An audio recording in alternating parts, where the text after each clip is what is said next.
Antzinako biztanlerien bai elikadura, bai mugikortasun ikerketa erabiltzen dugu geokimika, da gure funtsa.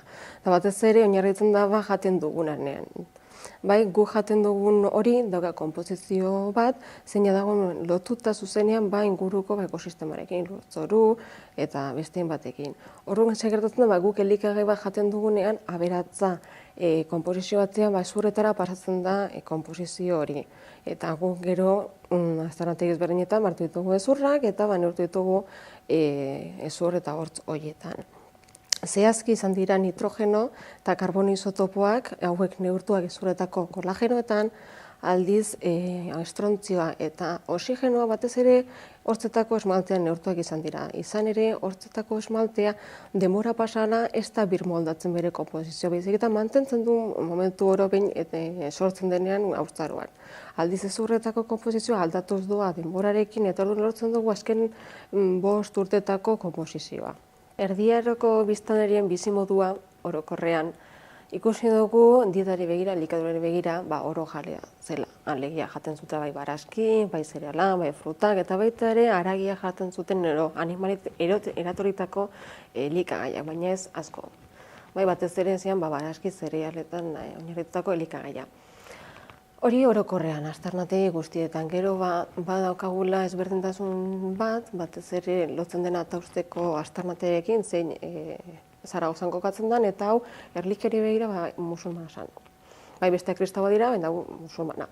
Eta kasu honetan ikusi dugu nola gizartean ezberdintasuna daudela sexu eta adinaren artean elikadurari begira. Emakume eta gazteek jaten zuten gizonezko helduek baino haragi gutxiago. Ikusi dugu nolabeteko egiturak eta sozial bat azaltzen den da aztarnategi horretan.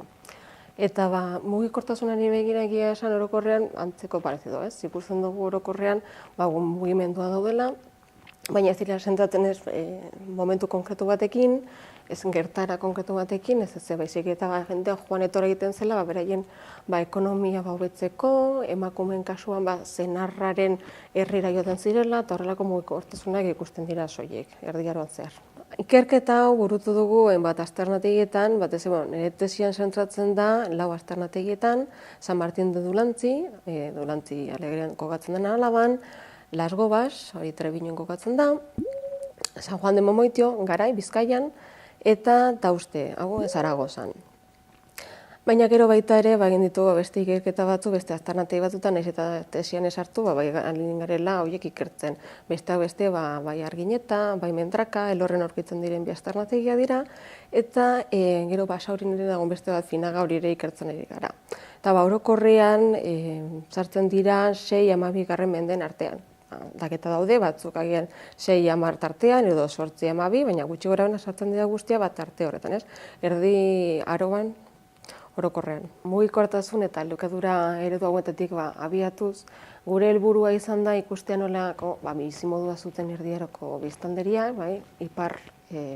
penintsulako iparralde honetan, zentratu gara justu inguru hauetan, eta izan da esan bezala bizimodu ikustea, ez? Elikadura zentzan, mugitzen ziren, eta hortik abetuta nolabait egiturak eta izagon gizartean beratan, eta usten zan betzala asaltzen den egori ikusi dugu, edo beste nolabaiteko datua. Adibidez dauzen aipatu aurrerago, baina ikusi dugu berunean kontxetuta daudela gizaketako batzuk, eta horrek erakutsi dugu nola hauetako batzuk lan egiten zutela zeramikak egiten dutzen dunako intoxikazioari, berune intoxikazioari zeramikekin lan egitea. Orduan ikusten dugu pixkan nola egituratzen den gizartea.